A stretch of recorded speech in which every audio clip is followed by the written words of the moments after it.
Oke, selamat datang. Kalau Anda sehari-hari berkutat dengan data, saya yakin ada satu pertanyaan besar yang mungkin bikin Anda sedikit susah tidur belakangan ini. Pertanyaannya simpel, apakah AI bakal ngambil alih kerjaan saya? Nah, dalam beberapa menit ke depan, kita bakal coba jawab pertanyaan itu. Yuk kita mulai. Nah, ini dia nih, pertanyaan sejuta dolarnya. Gimana nggak khawatir ya? AI sekarang bisa nulis kode, bisa analisis data, dalam hitungan detik. Jadi wajar banget kalau kita semua mulai mikir, kita ini masih dibutuhin nggak sih? Tenang, kalau Anda merasakan ini, Anda nggak sendirian kok. Ini kekhawatiran yang sangat-sangat nyata.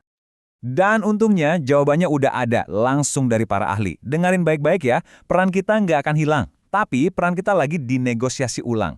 Coba bayangin deh, ini tuh kayak kontrak kerja kita sama dunia teknologi lagi diupdate. Ada pasal-pasal baru yang mau nggak mau harus kita pelajari. Dan tahu nggak, sebenarnya hal kayak gini tuh udah pernah terjadi. Coba kita mundur sedikit ya, ke tahun 2015. Ada satu tim analis, tiba-tiba mereka dikasih senjata baru namanya Adobe Analytics. Ini alat canggih yang bisa ngerjain tugas-tugas rumit mereka dalam sekejap.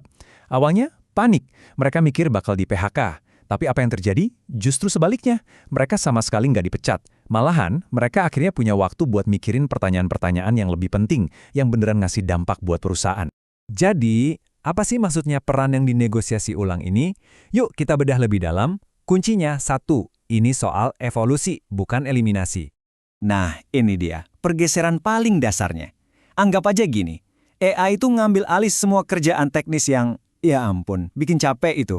Nah, ini justru bagus, karena otak kita jadi bebas buat fokus ke hal-hal yang lebih strategis.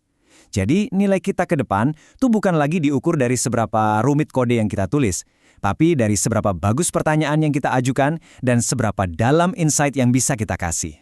Tapi tentu aja adopsi AI ini ada dua sisi mata uang. Di satu sisi AI bisa jadi kekuatan super kita, asisten paling hebat yang pernah kita punya. Tapi di sisi lain, kalau kita terlalu percaya, wah bisa jadi resiko besar. Oke, kita lihat dua-duanya. Anda pasti pernah dengarkan soal mitos data science unicorn. Itu loh, sosok langka yang jago statistik, jago ngoding, sekaligus ngerti bisnis. Susah banget kan nyarinya. Nah, AI ini bisa jadi semacam jalan pintas buat kita semua jadi unicorn. Dia bisa bantu kita di bagian teknis, itu udah pasti.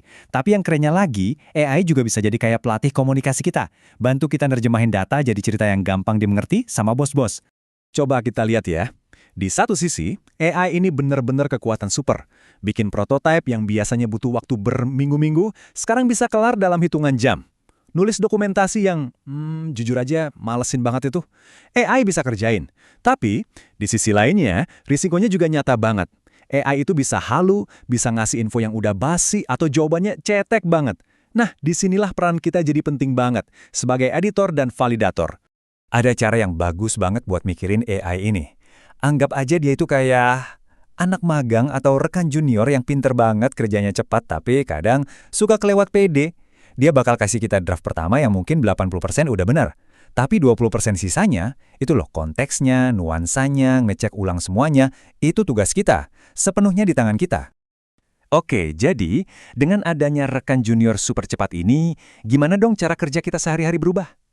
Ini bukan lagi cuma teori ya, ini beneran ngerubah alur kerja kita. Yuk kita lihat detailnya. Pergeserannya kelihatan jelas banget. Coba lihat deh, tugas-tugas kayak bersih-bersih data, milih model awal, bikin laporan standar, itu semua makin banyak dipegang sama AI. Artinya apa?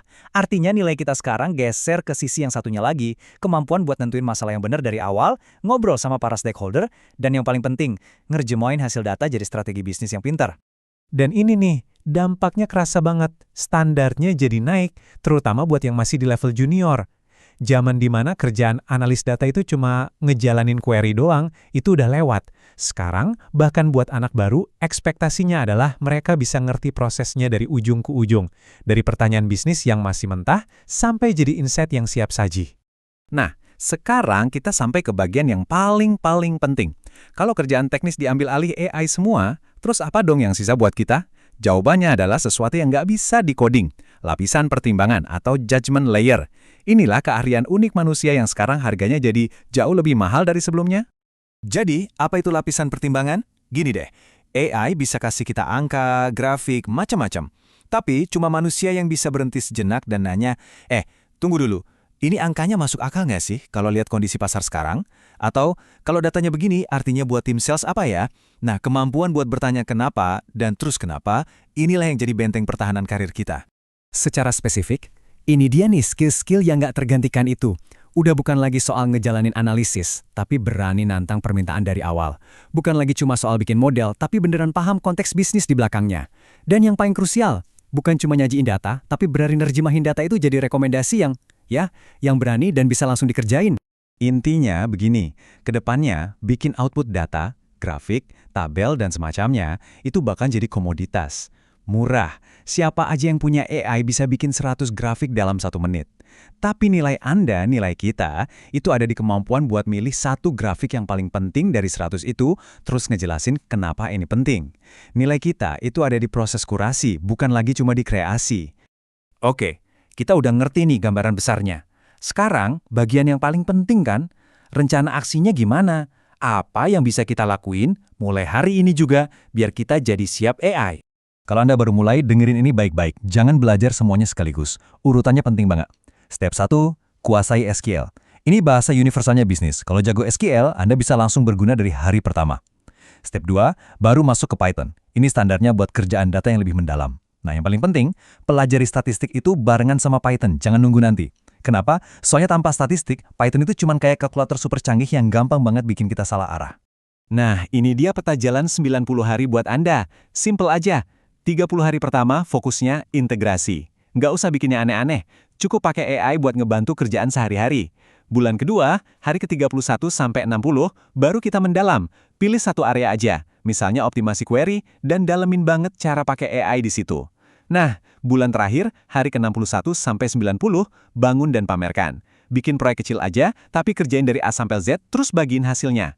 Buktiin kalau Anda bisa. Terus gimana caranya nunjukin skill baru ini ke orang-orang? Saran saya, lupain deh numpuk-numpuk sertifikat online. Di zaman sekarang, portofolio Anda itu ya akun GitHub Anda. Satu proyek nyata di sana sekecil apapun, asal dokumentasinya bagus, itu nilainya jauh lebih tinggi daripada 100 sertifikat. Itu bukti nyata kalau Anda bukan cuma bisa belajar, tapi bisa menyelesaikan masalah. Dan pada akhirnya, semuanya kembali ke sini. AI itu cuma alat, sebuah daya ungkit. Pemenangnya nanti bukan orang yang pakai AI biar kerjanya lebih enteng, tapi orang yang pakai AI buat ngejawab pertanyaan-pertanyaan yang lebih susah.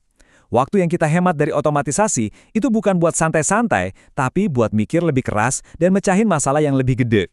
Sebagai penutup, saya mau ninggalin Anda dengan satu pertanyaan. Dan ini pertanyaan buat direnungin sendiri ya. Coba lihat kerjaan Anda sehari-hari. Apakah peran Anda sekarang ini bikin Anda makin jago buat ngerti masalah bisnis, atau cuma bikin Anda makin jago buat ngerjain tugas teknis? Jawaban jujur Anda untuk pertanyaan ini, itulah yang bakal nentuin arah karir Anda 10 tahun ke depan. Jadi pikirkan baik-baik.